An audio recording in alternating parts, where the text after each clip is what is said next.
नमस्कार, मैं राजेश श्री अरविंदो सोसाइटी की तरफ से आपका स्वागत करता हूं।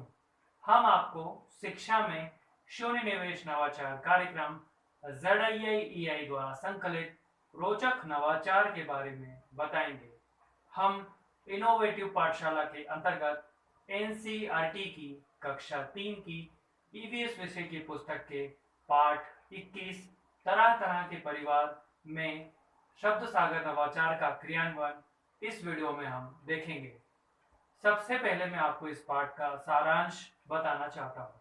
प्रस्तुत पाठ परिवार परिवार की उपयोगिता परिवार के महत्व पर आधारित है। आइए हम बात करते हैं शब्द सागर नवाचार की नवीनता के बारे में। शब्द सागर नवाचार छात्रों में शब्दावली तथा इससे वाक्य निर्माण तथा व्याकरण कौशल को प्रेरित करता है। छात्रों के लिए ये प्रेरित करता है। आइए हम आगे बात करते हैं नवाचार के क्रियान्वयन के बारे में। जो शब्दावली इसमें इस्तेमाल की जाती है, जो शब्दावली तैयार की जाती है, वह परिवार के संबंधों की जानकारी तथा समूह में रहने के महत्व पर आधारित होती है। आइए हम आगे बात करते हैं नवाचार के क्रियान्वयन की अवधि के बारे में। नवाचार के क्रियान्वयन में मात्र 20 मिनट का समय इसमें लगता है। आइए हम बात करते हैं पूर्व प्रबंधन के बारे में। शिक्षकों को पूर्व प्रबंधन के लिए एक रंगीन पेपर और एक गत्ते का बॉक्स उपयोग में लाना होता है। आइए हम आगे बात करते हैं शिक्षकों के लिए निर्देश की। शिक्षकों के लिए जिसमें निर्देश है वह ये है कि जब प्रस्तुत पाठ को पढ़ाया जा रहा होता है उस समय जो अलग अलग विशेष शब्द आते हैं जिसमें जो परिवार के संबंधों की जानकारी पर आधारित होते हैं या फिर समूह में रहने के महत्व पर आधारित होते हैं, उन्हें नोट कराया जाता है और छात्रों से कहा जाता है कि वे घर जाकर उन शब्दों की पर्ची बनाएं। और जब पर्ची बना रहे होते हैं तो उसी से संबंधित जो उसका चित्र है उसका भी निर्माण साथ ही में उनको करना होता है और दूसरे दिन वे पर्चियां उन्हें लाने के लिए कहा जाता है। इसके बाद जो शिक्षक हैं वे जो गत्ते का बॉक्स है वे छात्रों के सामने रखते हैं। एक दिन पहले जब छात्रों से पर्ची बनवाई जा रही होती है तब उनकी उत्सुकता को बढ़ाने के लिए एक घटना को इससे जोड़ा जा सकता है और साथ ही में उनसे कहा जा सकता है कि कल हम कुछ अलग करने वाले हैं, तो इसलिए आपको तैयारी करके आनी, इसीलिए आपको पर्ची बनाने के लिए दिया जा रहा है। तो छात्र भी स्वप्रेरित होते हैं, उन्हें भी लगता है कि कोई खेल खिलाया जाएगा। तो जैसे ही वे गत्ते का बॉक्स सामने देखते हैं तो उनकी जो गहन सोच है उस पर उसका विकास होता है और वे अपने से उसका उत्तर दे पाते हैं। वे बताते हैं कि हम खेल खेलने वाले हैं या फिर पता नहीं, इस तरीके के उत्तर वो दे सकते हैं। अगर जो बहुतायत है छात्रों की वे खेल खेलने के लिए ही होती है, तो शिक्षक उन्हें साथ में सहमति जताते हैं कि बिल्कुल सही पहचाना आपने कि हम इस बॉक्स के साथ एक खेल खेलने वाले हैं।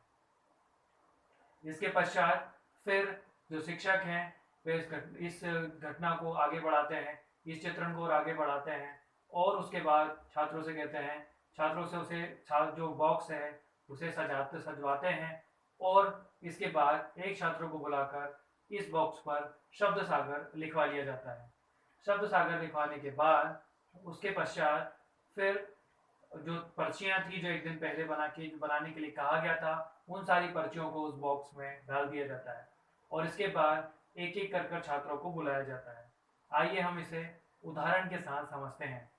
मान लीजिए एक छात्र आता है, पर्ची उठाता है और उस पर्ची में लिखा हुआ है दादी, तो वह जोर से बोलेगा दादी, ताकि जो शिक्षक के पास खड़े होकर वह बोलता है तो कक्षा में जो आखिरी तक भी जो छात्र बैठा हुआ है उस तक भी वह आवाज़ पहुंचनी चाहिए। और फिर उसके बाद फिर वह वाक्य निर्माण करता है कि पिताजी की माँ को दादी कहते हैं। तो इस तरीके से वाक्य निर्माण होता है और इस तरीके से जो शब्दावली है वह छात्रों की बेहतर होती है। आइए हम आगे बात करते हैं नवाचार के क्रियान्वयन से प्राप्त होने वाले प्रतिफल के बारे में। जो छात्र हैं वह जो पर्यावरण अध्ययन है इस विषय से वे आसपास के वातावरण से काफ़ी कुछ सीखते हैं। विद्यालय से घर जाते और घर से विद्यालय आते समय वह petrol pump, bank, traffic signal, ऐसी कई सारी वस्तुएं, कई सारी घटनाएं वो अपने सामने देखते हैं और उनसे काफ़ी कुछ सीखते हैं। जो शब्दों का इस्तेमाल वे करते हैं वे लिखने में और बोलने में भी वे करते हैं। आइए हम आगे बात करते हैं विशेष आवश्यकता वाले छात्रों की। विशेष आवश्यकता वाले छात्रों को इसमें सीधे तौर पर तो सम्मिलित नहीं किया जा सकता है, लेकिन अन्य छात्रों का सहयोग इसमें लिया जा सकता है। तो इस तरीके से हमने इस नवाचार का क्रियान्वयन इस वीडियो में हमने समझा, जो शब्द सागर नवाचार है। इस प्रस्तुत पाठ तरह तरह के परिवार में और भी कई सारे नवाचारों का क्रियान्वयन किया जा सकता है। हम आशा करते हैं शब्द सागर नवाचार का क्रियान्वयन अपने विद्यालय में आप अवश्य करेंगे। इस तरीके के कई और दिलचस्प नवाचार हम आप तक लाते रहेंगे।